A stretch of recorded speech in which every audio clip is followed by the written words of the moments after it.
Hello, જય Shri Krishna friends. તો આજની રેસીપી હું તમારી સામે લાવી છું મિક્સ વેજીટેબલ, ડ્રાયફ્રૂટ અને ફ્રૂટ રશિયન સલાડ જેવું. તો મેં દહીંને અહીંયા કોળું કરવા માટે રાખી દીધું છે. તપેલીમાં કપડું લેવાનું છે, તેમાં તારે રાખવું છે અને કોબીજ કટ કરવાની છે.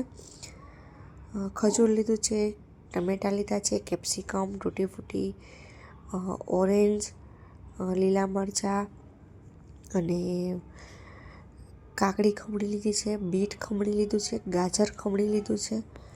તો આવી રીતે બધું લેવાનું છે અને ત્યારબાદ દહીં માંથી પાણી છૂટું પડી ગયું છે. તો હવે એક બાઉલમાં આપણે દહીંને પણ કાઢી લઈશું.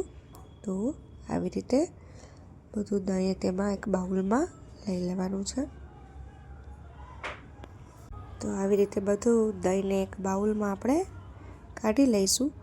ત્યારબાદ આપણે જે બધું કટ કર્યું છે તેને તેમાં આપણે મિક્સ કરી લઈશું.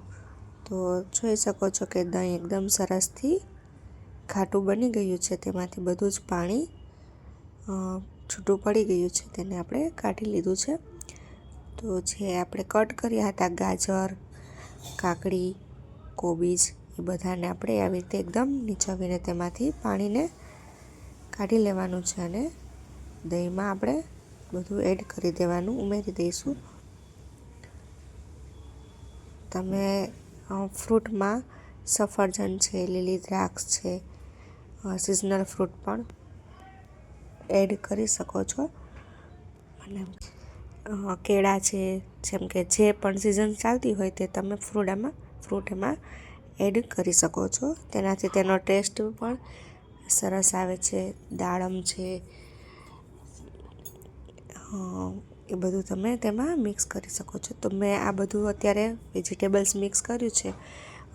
આ બીટ છે, તો બીટને પણ આપણે ખમણી લીધું છે, તેને આપણે તેમાં મિક્સ કરી લઈશું. તેનાથી બહુ સરસ કલર પણ આવે છે અને બીટ છે તે આપણા માટે બહુ જ ફાયદાકારક છે. આપણા સ્વાસ્થ્ય માટે પણ બહુ સારું છે. તે આપણે હિમોગ્લોબિનને પણ વધારે છે. ત્યારબાદ ખજૂર છે, ખજૂરને તેમાં ઉમેરવાનું છે. લાલ ટમેટાના કટકા કર્યા છે તેને એડ કરી દઈશું. કેપ્સિકમ છે, કેપ્સિકમને એડ કરી દઈશું. ત્યારબાદ જે ઓરેન્જ લીધું હતું એ ઓરેન્જના નાના નાના પીસ કરી લીધા છે, તો તેને પણ આપણે એમાં એડ કરી લઈશું. લીલા મરચાં છે, કિસમિસ છે, એ બધું પણ આપણે તેમાં એડ કરવાનું છે. તૂટી ફૂટીને આપણે અત્યારે એડ નથી કરવાની, તેને આપણે લાસ્ટમાં એડ કરીશું. ત્યારબાદ મસાલો કરીશું આપણે. તો મેં સ્વાદ અનુસાર નમક લીધું છે, ખાંડ લીધી છે, તીખાનો ભૂકો એટલે કે મરીનો ભૂકો લીધો છે,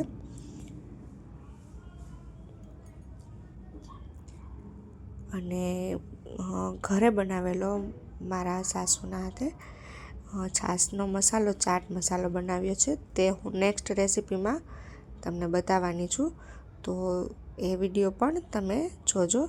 અને અત્યારે મેં આમાં એ મિક્સ કર્યો છે, તેનાથી ટેસ્ટ ખૂબ જ સરસ આવે છે. તમે જોઈ શકો છો કે સલાડ બહુ સરસ, ખૂબ જ સરસ બની રહ્યું છે. આવું સલાડ તમે તમારા બાળકોને પણ ખવડાવી શકો છો. જો તે વેજીટેબલ કે ફ્રૂટ કે ન ખાતું હોય તો તમે તેને આવી રીતે બનાવીને ખવડાવી શકો છો. તેને તમે આવી રીતે પીઝા બનાવીને પણ ખવડાવી શકો છો, રોટલીની જેમ, રોટલીમાં. અને એ તેના માટે બહુ જ સારું છે અને તે ખાશે. હવે જે આ કિસમિસ આપણે રાખી હતી તેને આપણે ઉપર ગાર્નિશિંગ કરી દઈશું. તો સરસથી આવી રીતે સ્પ્રેડ કરવાની છે. અને ત્યારબાદ જે તૂટી ફૂટી છે તેને આપણે સરસથી બધે આમ ગાર્નિશિંગ કરવાનું છે. ત્યારબાદ પુદીનો લીધો છે, તેના પાન છે, તો તેને આપણે એકદમ નાના નાના કટકા કરી લઈશું અને તેને પણ સરસથી તેમાં આપણે ગાર્નિશિંગ કરશું.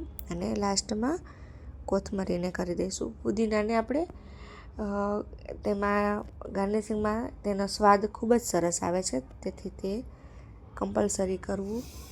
અને તે શિયાળામાં સ્વાસ્થ્ય માટે પણ સારું છે કે શરદી ખાંસીમાં પણ તે આપણે હેલ્પફુલ રહે છે. તો તમે જોઈ શકો છો કે આ મારું રાજવી માટે બનાવેલું સલાડ રેડી છે. તો મારું થંબનેલ છે કે રાજવી માટે બનાવેલું સલાડ. તો તમે જોઈ શકો છો કે ખૂબ જ સરસ સલાડ બની ગયું છે. તો તમે પણ આ રેસીપીને જરૂરથી ટ્રાય કરજો. તો અને કેવી રેસીપી લાગી છે મને કમેન્ટમાં જણાવજો. Bye bye.